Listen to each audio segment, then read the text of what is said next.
नमस्ते बच्चों, आज हम लोग महत्व मापन के वृत्त से संबंधित कुछ सूत्र का अध्ययन करेंगे। मैंने ये सूत्र लिख कर रखे हैं, वह सूत्र आपको मैं समझा दे रही हूँ। पहला जैसे है वृत्त की परिधि। वृत्त की परिधि का सूत्र होता है 2πr। परिधि का मतलब होता है बाहर वाला भाग कहलाता है।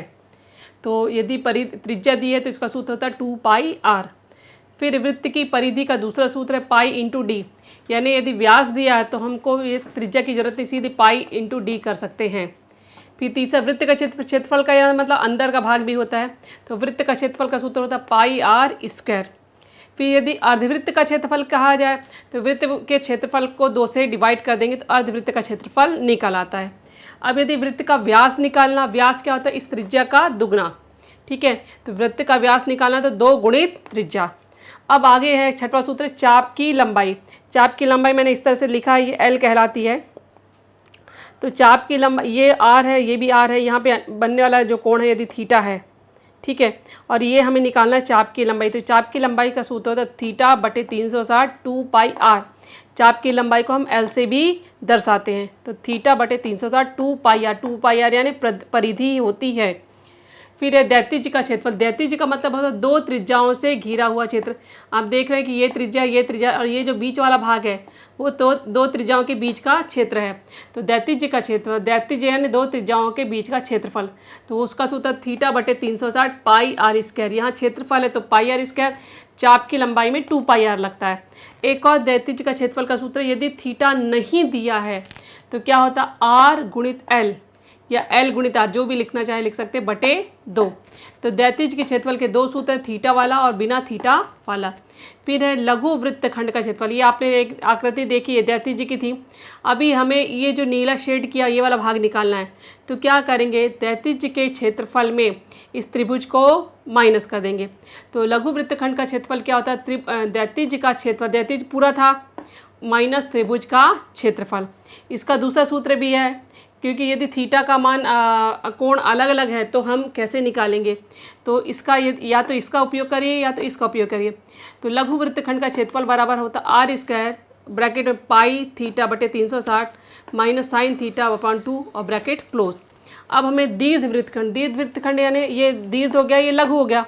तो दीर्घ वृत्तखंड का निकालना तो क्या करेंगे? वृत्त का क्षेत्र पूरा क्या आपका वृत्त में से आपको लघु को हटा देना। इस लघु को हटा देंगे तो हमें दीर्घ मिल जाएगा। तो दीर्घ वृत्तखंड का क्षेत्रफल होता है वृत्त का क्षेत्रफल माइनस संगत लघु वृत्तखंड का क्षेत्रफल। अभी हम महत्व मापन में शंकु और शंकु छेद दोनों के सूत्र मैंने लिखे हैं, और ऐसे कंपैरिजन करके लिखेंगे तो आपको दोनों सूत्र याद हो जाएंगे। ये शंकु की आकृति जिसमें ये H है, ये L है और ये R है। ये शंकु छेद यानी जो बाल्टी होती है आपकी, ग्लास है, ये शंकु छेद के आकार की होती है। तो आपने देखा बाल्टी और ग्लास इन सभी आकृति में 2 त्रिज्याएं होती हैं, एक नीचे और एक ऊपर और दोनों नीचे की त्रिज्या, दोनों त्रिज्याएं अलग अलग होती हैं। तो मान लीजिए ये R2 है, ये R1 है, ये H है लंब ऊंचाई, और L जो होती है तिरछी ऊंचाई होती है। अब पहले जैसे है शंकु का घनफल का सूत्र होता है 1/3 πr²h। अब शंकु छेद का घनफल में क्या चेंज होता है? केवल त्रिज्या का। ठीक है, तो 1/3 πh तो आप वैसे ही रहने दीजिएगा जो इसमें है, केवल किस में चेंज होता है? त्रिज्या में। त्रिज्या क्या होता है? r1 का स्क्वायर r2 का स्क्वायर प्लस r1 × r2।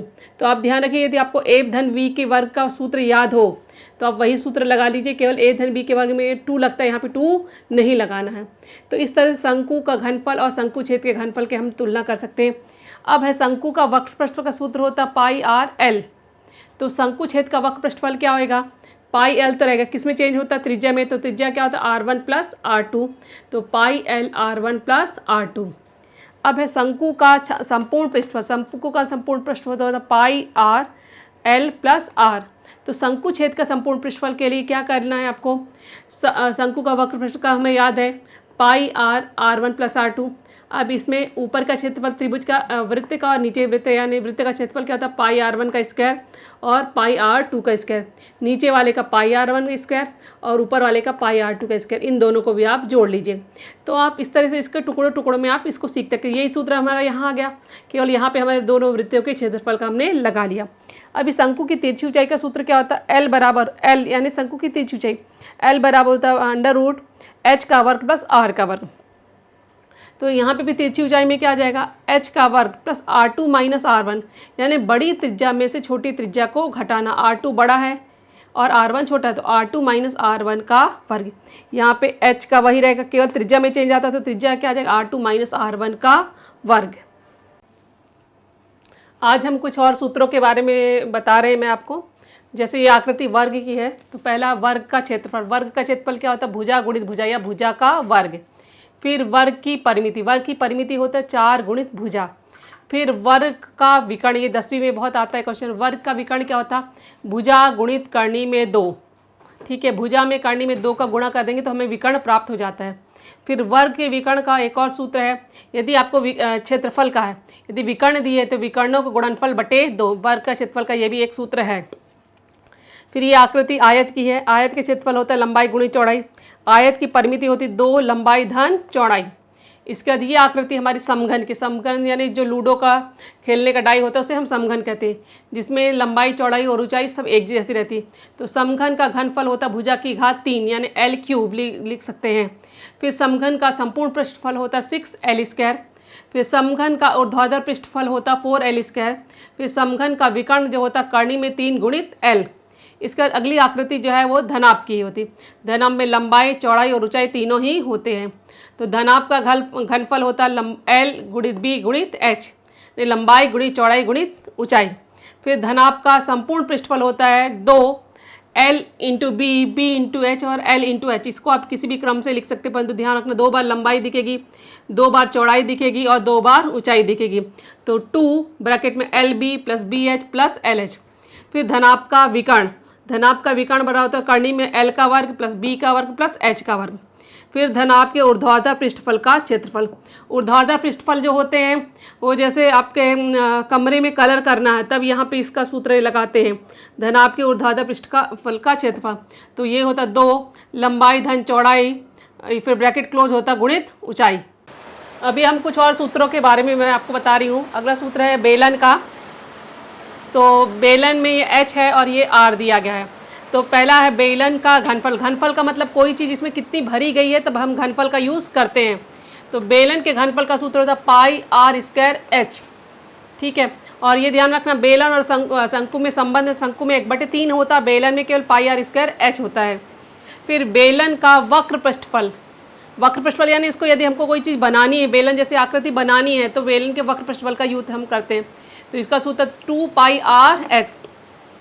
फिर बेलन का संपूर्ण पृष्ठफल, संपूर्ण पृष्ठफल यानी जो डब्बे होते हैं ना घी के कैन के, वो सब जिसमें नीचे उसका आधार रहता है, ऊपर ढक्कन रहता है और पूरा ये सब। तो ये ढक्कन जब इस तरह की आकृति बनानी होती है तब हम बेलन के संपूर्ण पृष्ठफल का यूज़ करते हैं। उसका सूत्र होता है 2 पाई R ब्रैकेट में H प्लस R। अगली आकृति जो दिखाई दे रही गोले की दिखाई दे रही है, गोला जो बॉल के आकार की आकृतियाँ हैं।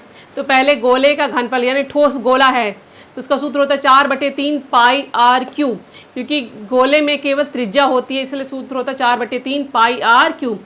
फिर गोले का वक्र पृष्ठफल, वक्र पृष्ठफल यानी जो चारों बाहरी भाग जो होता है वो वक्र पृष्ठफल को दिखाता है। तो 4 पाई R स्क्वायर। ये आकृति अर्धगोले की है। अर्धगोले का घनफल क्या आ जाएगा, इसका 4 का आधा कितना आ जाएगा 2, तो 2/3 पाई R क्यूब। अर्धगोले का वक्र पृष्ठफल क्या होता है, यहाँ पे 4 है तो 2 पाई R स्क्वायर। अब अर्धगोले का संपूर्ण पृष्ठफल, संपूर्ण पृष्ठफल यानी इसमें यदि ढक्कन लगा दिया जाए तो ये जो हो जाएगा हमारा 3 पाई R स्क्वायर। तो थैंक यू।